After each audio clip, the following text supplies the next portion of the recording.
கர்த்தருக்கு ஸ்தோத்திரம். விழுப்புரம் புதிய பெந்தகோஸ்து சபை வழங்குறதானே தேவ சமாதான நேர நிகழ்ச்சியில் உங்கள் மத்தியில் கர்த்தர் என்னை கொண்டு வந்ததுக்காக நான் கர்த்தருக்கு நன்றி சொல்கிறேன். இந்த நாளின் செய்தியின் தலைப்பு ஆயத்தமாய் இருந்தவர்கள்.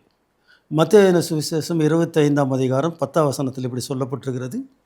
அப்படியே அவர்கள் வாங்க போன போது மணவாளன் வந்து விட்டார். ஆயத்தமாய் இருந்தவர்கள் அவரோடு கூட கல்யாண வீட்டுக்குள் பிரவேசித்தார்கள். கதவும் அடைக்கப்பட்டது. கர்த்தருக்கு மகிமை உண்டாகட்டும். ஆகவே ஆயத்தமாக இருந்தவர்கள் அவரோடு கூட கல்யாண வீட்டுக்குள் பிரவேசித்தார்கள். கதவும் அடைக்கப்பட்டது. இங்கே ஆண்டவராக இயேசு கிறிஸ்து மத்தேயு 25ஆம் அதிகாரத்தில் 1ஆம் வசனத்திலிருந்து இப்படியாக சொல்லுகிறார். அப்போது பரலோக ராஜ்யம் தங்கள் தீவட்டிகளை பிடித்து கொண்டு மணவாளனுக்கு எதிர்கொண்டு போக புறப்பட்ட 10 கன்னிகளுக்கு ஒப்பாயிருக்கும். அவர்களில் 5 பேர் புத்தி உள்ளவர்களும் 5 பேர் புத்தி இல்லாதவர்களுமாய் இருந்தார்கள். கர்த்தருக்கு ஸ்தோத்திரம். இந்த 10 கன்னிகளை குறித்து நிறைய நேரங்களில் பிரசங்கம் கேட்டிருப்போம், பேசியிருப்பீர்கள். நீங்கள் போதகராக இருந்திருந்தால் நிறைய ஜனங்களுக்கு போதித்திருப்பீர்கள். கர்த்தருக்கு ஸ்தோத்திரம். ஆகவே இந்த 10 கன்னிகளை 5 கன்னிகளை ஆண்டவர் புத்தி உள்ளவர்கள் என்றும் 5 கன்னிகளை புத்தி இல்லாதவர்களும் என்று சொல்கிறார். இந்த புத்தி உள்ளவர்கள் இந்த வசனத்தில் சொல்லப்பட்டிருக்கிறது. 3ஆம் வசனம், புத்தி இல்லாதவர்கள் தங்கள் தீவட்டிகளை எடுத்து கொண்டு போனார்கள், எண்ணெயையோ கூட கொண்டு போகவில்லை. இவர்கள் புத்தி இல்லாதவர்கள். கர்த்தருக்கு ஸ்தோத்திரம். 4ஆம் வசனம் சொல்லுகிறது, புத்தி உள்ளவர்கள் தங்கள் தீவட்டிகளோடு கூட தங்கள் பாத்திரங்களில் எண்ணெயும் கொண்டு போனார்கள். கர்த்தருக்கு மகிமை உண்டாகட்டும். இந்த 2 பேருக்கும், இந்த புத்தி இல்லாதவர்களுக்கும் புத்தி உள்ளவர்களுக்கும் ஒரே வித்தியாசம், அவர்கள் பாத்திரத்தில் கூட எண்ணெயை கொண்டு போனார்கள். இவர்கள் தீவட்டியை மட்டும் எடுத்துகிட்டு போனார்கள், அது கூட பாத்திரத்தில் எண்ணெயை கொண்டு போகவில்லை. கர்த்தருக்கு மகிமை உண்டாகட்டும். இன்றைக்கு அநேக கர்த்தருடைய பிள்ளைகளுடைய ஜீவியத்தில் எல்லாம் நல்லா இருக்கு, எல்லாம் நல்லா பாடுவாங்க, நல்லா பிரசங்கம் பண்ணுவாங்க, நல்லா ஜெபம் பண்ணுவாங்க, ஆத்துமாக்கள் ஆதாயம் பண்ணுவாங்க, காணிக்கை தசமாக கொடுப்பாங்க, சபைக்கு தூணாக இருப்பாங்க. ஆனால் பரிசுத்த ஆவியின் நிறைவு, அந்த அந்நிய பாஷை அவர்களுக்குள்ளே இல்லாமல், அதை குறித்து நீங்கள் கேட்கும்போது தர்க்கம் பண்ணுவாங்க, தேவையில்லாத தர்க்கங்களெல்லாம் பண்ணுவாங்க. ஆவியானவர் அபிஷேகம் நம்ம கிடைத்தா நம்ம அந்நிய பாஷை கட்டாயமாக பேசணுமான்னு போதகர்கள்கிட்ட தர்க்கம் பண்ணுகிற விசுவாசிகள்லாம் இருக்கிறாங்க. இந்த பரிசுத்த ஆவியானவர் நமக்குள்ளே இருப்பாரானால் அந்த தர்க்கங்களெல்லாம் கர்த்தர் மாற்றுவார். கர்த்தருக்கு மகிமை உண்டாகட்டும். இந்த தீவட்டி எரிய வேண்டுமானால் அந்த தீவட்டி கூட உள்ளே இருக்கிற எண்ணெய் போதாது, அந்த எண்ணெய் எரியும். அந்த எண்ணெய் ஒரு குறிப்பிட்ட நேரம் வரைக்கும் எரியும். கர்த்தருக்கு மகிமை உண்டாகட்டும். நல்லா வாசித்து பாருங்கள். இந்த வசனத்தில் தொடர்ந்து பார்க்கும்போது, இப்போது 2 பேருக்கும் சரியாக நடந்த சம்பவம் என்ன அப்படின்னு சொன்னால், நான் தெளிவாக சொல்கிறேன். கர்த்தருக்கு ஸ்தோத்திரம். எல்லாரும் ஆயத்தமாக இருந்தார்கள். எல்லாரும் தூங்கினார்கள். கர்த்தருக்கு ஸ்தோத்திரம். எல்லா கன்னிகளும் ஆயத்தமாக இருந்தார்கள். எண்ணெய் கையில் எடுத்துட்டாங்க, மணவாளனுடைய வருகைக்காக ஆயத்தமாயிட்டாங்க. தீவட்டியில் எரிய வச்சுட்டு அவங்க ஆயத்தமாக இருந்துட்டாங்க, போகிறாங்க. ராத்திரி நேரம் ஆயிடுச்சுனால எல்லாரும் தூங்கினாங்க. இந்த 10 கன்னிகளுமே தூங்கினாங்க. 5 கன்னிகள் மாத்திரம் இல்லை, 10 கன்னிகளுமே தூங்கினார்கள். மணவாளன் வருகிறார் என்று சத்தம் கேட்டபோது எல்லாரும் எழுந்து தீவட்டிகளை ஆயத்தம் பண்ணினார்கள். கர்த்தருக்கு மகிமை உண்டாகட்டும். இப்போது புத்தி இல்லாதவர்கள் புத்தி ஒரு இடத்துல கேட்குறாங்க, அங்கே தீவட்டி அணைந்து போகிற மாதிரி இருக்கிறது, உங்கள் பாத்திரத்தில் இருக்கிற எண்ணெயில் எங்களுக்கு கொஞ்சம் கடன் கொடுங்க, கொஞ்சம் தாங்க, எங்கள் தீவட்டி அணைந்து போகிறது என்று சொன்னார். ஆனால் அதற்கு புத்தி உள்ளவர்கள் சொல்லுகிற வார்த்தை, உங்களுக்கு எண்ணெய் கொடுத்தா எங்களோட தீவட்டி அணைந்து போகும், கடைசியில் நாங்களும் மணவாளனை சந்திக்க முடியாது, எல்லாம் இருட்டாயிருன்னு சொன்னார்.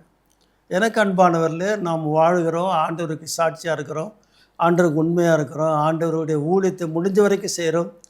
ஆனால் நமக்குள்ளே பரிசுத்த ஆவியின் நிறைவு இருக்குதா? பரிசுத்த ஆவியின் அபிஷேகம் நமக்குள்ளே இல்லாவிட்டால் நம்முடைய தீவட்டியான தீபமானது அணைந்து போகும். வாழ்க்கை என்கிற தீபமானது அணைந்து போகும். அந்த தீபம் அணைந்து போகாது இருக்க வேண்டுமானால் அந்த பரிசுத்த ஆவியின் எண்ணெய் ஆகிய பரிசுத்த ஆவி நமக்குள்ளே இருந்து கொண்டே இருக்க வேண்டும். கர்த்தருக்கு ஸ்தோத்திரம். அதுதான் ஆண்டவர் நிக்கதேமுகிட்ட சொன்னார், ஒருவன் ஜலத்தினால் ஆவினாலும் பிறவாவிட்டால் அவன் தேவனுடைய ராஜ்யத்தை பிரவேசிக்க மாட்டான். கர்த்தருக்கு ஸ்தோத்திரம். ஆகவே இன்றைக்கு பாரம்பரிய சபையில் இன்னும் அந்த அனுபவத்துக்குள்ளே நிறைய பேர் வந்துட்டாங்க. ஏன்னா அநேகர் வர்றதுக்கு ஆயத்தமாக இருக்கிறாங்க, அநேகம் வர்றதுக்கு மனம் இல்லாமல் இருக்கிறாங்க. ஆனால் மனம் இல்லாமல் இருந்தால் பரலோக ராஜ்யத்துக்கு போக முடியாது, கல்யாண வீட்டுக்குள்ளே போக முடியாது, மணவாளனை சந்திக்க முடியாது. கர்த்தருக்கு ஸ்தோத்திரம். நாம் பட்ட எல்லா பாடுகளும் வீணாயிடும். கர்த்தருக்கு ஸ்தோத்திரம். அப்போஸ்தலனாகிய பவுல் கலாத்திய நிருபத்துக்கு சொல்கிறார், நீங்கள் நன்றாக ஓடினீங்களே, நன்றாக பிரயாசப்பட்டீங்களே, உங்களை நீங்கள் இந்த மாதிரி ஆண்டவரை விட்டு தூரமாக போகிறதுக்கு உங்களை மயக்கினவன் யாருன்னு சொல்கிறார். ஆகவே நாம் கையில் வச்சுக்கிற வேத வசனம், நாம் கையில் வைத்திருக்கிற வேத வசனம் நம்ம சரியான சத்தியத்தில் நடத்தும். இந்த வசனத்தை கையில் வச்சுட்டு நீங்கள் நாம் தாறுமாறாக நடப்போமானால் நாம் வைத்திருக்கிற வசனமே நம்மை கடைசி நாளில் நியாயந்திருக்கும். இந்த கன்னிகைகள் 10 கன்னிகளில் 5 பேர் புத்தி இல்லாதவர்கள், 5 பேர் புத்தி உள்ளவர்கள். அந்த புத்தி இல்லாதவர்கள் என்று சொல்லுகிறதுக்கு ஒரே ஒரு காரணம்தான், அவர்கள் பாத்திரத்தில் எண்ணெயை கொண்டு போகவில்லை. அந்த பாத்திரத்தில் அவர்கள் எண்ணெய் கொண்டு போகாதனால அவர்களுடைய தீவட்டி அணைந்து போகிறதுன்னு சொல்லி வாங்க போனார்கள். வாங்க போன போது மணவாளன் வந்து விட்டார். கர்த்தருக்கு ஸ்தோத்திரம். அந்த 10ஆம் வசனம் அப்படி தான் சொல்லப்பட்டிருக்கிறது. அப்படியே அவர்கள் வாங்க போன போது மணவாளன் வந்து விட்டார். ஆயத்தமாக இருந்தவர்கள் அவரோடு கூட கல்யாண வீட்டுக்குள் பிரவேசித்தார்கள். கதவும் அடைக்கப்பட்டது. என்ன கண்பானவரில் ஆயத்தமாக இருக்கிறீங்களா? மணவாளனா இயேசு சீக்கிரம் வரப்போகிறார். உங்களுடைய தீவத்தை எரிந்து கொண்டிருக்கிறதா? தீபம் எரிந்து கொண்டிருக்கிறதா? ஆவிக்குரிய ஜீவத்தில் நீங்கள் பிரகாசமாக இருக்கிறீங்களா? ஆவியில் அனலாக இருக்கிறீங்களா? அனலாக இல்லாவிட்டோடு பரவாயில்ல, அபிஷேகமாவது உங்களுக்குள்ளே இருக்குதா? அந்த அபிஷேகம் உங்களுக்குள்ளே எல்லாம் விட்டால் நீங்கள் பரலோகத்துக்கு போக முடியாது. கர்த்தருக்கு மகிமை உண்டாகும். இந்த ஆவியானவர் தான் நம்மை முத்தரிக்கிறான்னு வசனம் சொல்லுகிறேன். மீட்கப்படும் நாளுக்கென்று நம்மை பரிசுத்த ஆவியானவர் அவருடைய அபிஷேகத்தினால் முத்தரித்திருக்கிறார்னு சொல்லி எபேசருக்கு நிருபம் 4ஆம் அதிகாரம் 30ஆம் வசனம். அன்றியும் நீங்கள் மீட்கப்படும் நாளுக்கென்று முத்திரையாக பெற்றுக்கொண்ட தேவனுடைய பரிசுத்த ஆவியை துக்கப்படுத்தாதிருங்கள். ஆகவே இந்த மீட்கப்படுகிறதற்கு இந்த பரிசுத்த ஆவியானவர் தான் முத்திரை. நாங்கள் வெளிநாடுகளுக்கு போனோம்னா நம்முடைய பாஸ்போர்ட்டில் இந்த நாட்டிலேருந்து போகும்போது ஒரு சீல் போடுவாங்க. அந்த சீல் அந்த பாஸ்போர்ட்டில் விழுந்தால் தான் அந்த பாஸ்போர்ட்டை நம்ம அந்த நாட்டில் போய் காட்டும்போது அவர் நம்ம உள்ளே அனுமதிப்பார். அது போலவே பரிசுத்த ஆவியானவர் நாம் விசுவாசிகள் என்று, கர்த்தருடைய பிள்ளைகள் என்று நம்மை அங்கீகாரம் பண்ணும்படி நம்ம மேலே தன்னுடைய அபிஷேகத்தை ஊற்றியிருக்கிறார். கர்த்தருக்கு மகிமை உண்டாகும். இந்த வசனம் அப்படி தான் சொல்கிறது. அன்றியும் நீங்கள் மீட்கப்படும் நாளுக்கென்று முத்திரையாக பெற்ற தேவனுடைய பரிசுத்த ஆவியை துக்கப்படுத்தாதிருங்கள். இந்த தேவனுடைய பரிசுத்த ஆவியை துக்கப்படுத்தக்கூடாது. இன்றைக்கு நிறைய பேர் அபிஷேகம் பெற்றிருப்பாங்க. ஒரு காலத்தில் ஆவியில் நிரம்பி அந்நிய பாஷை பேசியிருப்பாங்க, குதித்திருப்பாங்க, துள்ளியிருப்பாங்க, பாடியிருப்பாங்க, பாட்டு பாடி நடனமாடி இருப்பாங்க. இப்போது அவர்களுக்கும் அபிஷேகத்துக்கும் சம்மந்தம் இல்லாமல் ஆவிக்குரிய ஜீவத்தில் மங்கி போயிருப்பார்கள். கர்த்தருக்கு ஸ்தோத்திரம். ஆனால் ஆண்டவருடைய வசனம் சொல்வது, மங்கி எரிகிற திரியை அவர் அணைக்க மாட்டார். உங்களுக்குள்ளே ஒரு தடவை நீங்கள் அபிஷேகம் பெற்றிருப்பீர்களானால் அந்த அபிஷேகத்தை நீங்கள் ஆண்டோட கிருபையில், ஆண்டோட சமூகத்தில் உட்கார்ந்து நீங்கள் நிறைவாய் பெற்றுக்கொள்ளுங்கள். உங்களை அபிஷேகத்தினால் ஆண்டவர் நிரப்ப வல்லவராக இருக்கிறார். நீங்கள் பரிசுத்த ஆவியின் அபிஷேகம் பெறாமல் பரலோக ராஜ்யத்துக்கு போகவே முடியாது. கர்த்தருக்கு ஸ்தோத்திரம். நான் சொல்லலை, என் கையில் வச்சுக்கிற வேத வசனம் சொல்லுது. கர்த்தருக்கு ஸ்தோத்திரம். வசனம் சொல்கிறது, ஏசாயா தீர்க்கதரிசன புஸ்தகம் 60 அதிகாரத்தில், எழும்பி பிரகாசி உன் ஒளி வந்தது, கர்த்தருடைய மகிமை உன் மேல் உதிக்கும்னு சொல்லப்படும். ஆகவே நாம் எழும்பி பிரகாசிக்க வேண்டுமானால், நம்ம கர்த்தருக்கென்று எதையாவது ஒன்று செய்ய வேண்டுமானால் நமக்குள்ள பரிசுத்த ஆவியின் அபிஷேகம் இருக்க வேண்டும். இந்த 5 கன்னிகைகள் கூட பாத்திரத்தில் எண்ணெயை கொண்டு போகாதனால எண்ணெயை வாங்க போன போது அவர் மணவாளன் வந்து விட்டார். ஆயத்தமாக இருந்தவர்கள் மணவாளனோடு கூட கல்யாண வீட்டுக்குள்ளே பிரவேசித்தார்கள். கதவும் அடைக்கப்பட்டது. இந்த அடைக்கப்பட்ட நிலைமை உங்களுக்கு எனக்கு வரக்கூடாது. கர்த்தருக்கு ஸ்தோத்திரம். இந்த புத்தி இல்லாத கன்னிகள் பட்ட பிரயாசம்லாம் வீணாயிடுச்சு. ஆயத்தமாக இருந்தாங்க, தூங்கினாங்க, எழுந்தாங்க, தீவத்தை பிடிச்சு கொண்டு போனாங்க. அவங்களுக்கு எவ்வளோ ஆசை இருந்திருக்கு, கற்பனை இருந்திருக்கு. நான் மணவாளனை சந்திக்க போகிறோம், மணவாளனோடு கூட கல்யாண வீட்டுக்குள்ளே போக போகிறோம்னு சொல்லி எவ்வளோ ஆசையாக இருந்திருப்பாங்க. கூட எண்ணெயை கொண்டு போகாதனால அந்த எண்ணெய் வாங்க போன நேரத்தில் மணவாளன் வந்து விட்டார். எனக்கு அன்பார்ல, இயேசு கிறிஸ்து எப்போது வருவார்னு நம்ம சொல்ல முடியாது. அவர் எப்போ வந்தாலும் அவருடைய வருகைக்கு ஆயத்தமாக இருக்கணும். கர்த்தருக்கு ஸ்தோத்திரம். ஆண்டவர் சொல்கிறார், திருடனை போல வருவேன்னு சொல்கிறார். மனுஷகுமாரன் வருகிற நேரத்தை நாளை யாருமே அறிய முடியாதுன்னு சொல்கிறார். ஆக அவர் எப்போது வந்தாலும், அவருடைய வருகை எப்போது இருக்குமானாலும் அந்த வருகைக்கு நாம் ஆயத்தமாக இருக்க வேண்டும். நம்ம ஆயத்தமாக இருக்க வேண்டுமானால் நமக்குள்ளே பரிசுத்த ஆவியின் அபிஷேகம், அந்த அனல் எரிந்து கொண்டே இருக்க வேண்டும். அந்த அபிஷேகம் நமக்குள்ளே இருந்தால் மட்டுமே நம்முடைய ஆவிக்குரிய ஜீவம் பிரகாசமாக இருக்கும்.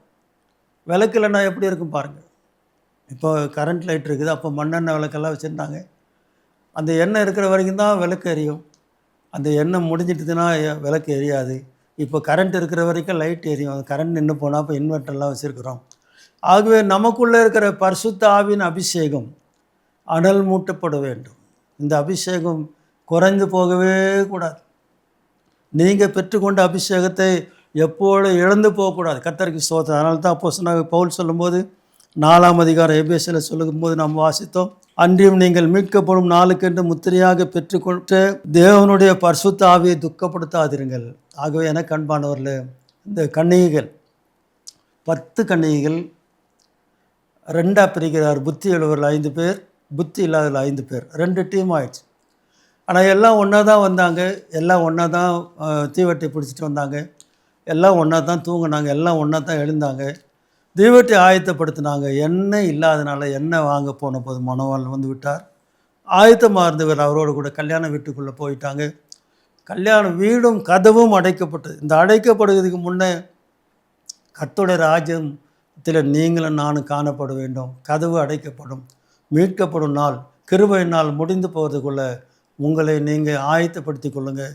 ஆண்டவர் இந்த வார்த்தைகளை ஆசீர்வதிப்பார். நாம் ஜெபம் பண்ணுவோம். ஆண்டவரே, இந்த செய்திக்காக நன்றி செலுத்துகிறோம். ஆயத்தமாக இருந்தவர்கள் மணவாளனோடு கல்யாண வீட்டுக்குள்ளே பிரவேசித்தார்கள். கதவும் அடைக்கப்பட்டது. நாங்கள் பரிசுத்த ஆவியின் அபிஷேகத்து கூட ஆயத்தமாக இருக்கிற அனுபவத்தை எங்களுக்கு தார். இந்த செய்தியை பார்த்து கொண்டிருக்கிற மக்களை, இந்த குடும்பங்களை, அவருடைய ஊழியங்களை, வேலைகளை எல்லாவற்றையும் ஆசீர்வதி தொடர்ந்து பொறுப்படும். இயேசுவின் நாமத்தில் கேட்கிறோம் பிதாவே, ஆமென். கர்த்தர் உங்களை ஆசீர்வதிப்பாரா. God bless you.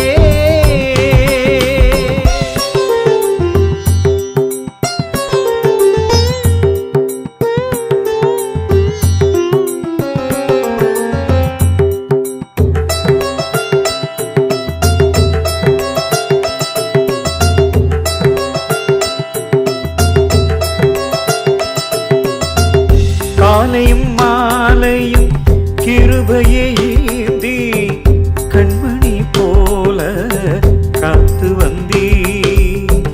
காலையும் மாலையும் கிருபையை ஈந்தி கண்மணி போல காத்து வந்தீ. ஆபத்து நேரத்தில் அடைக்கலம் தந்தீ. ஆத்துமாவை தினம் காத்து வந்தீ. ஆபத்து நேரத்தில் அடைக்கலம் தந்தீ. ஆத்துமாவை தினம் காத்து வந்தீ. என் பாடல் இயேசுவுக்கே.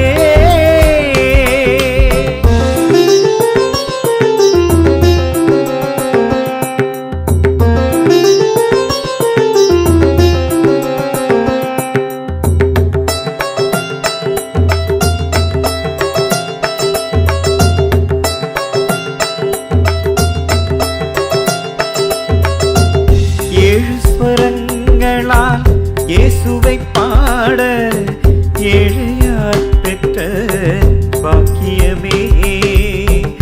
7 ஸ்வரங்களால் இயேசுவை பாட ஏழையார் பெற்ற பாக்கியமே.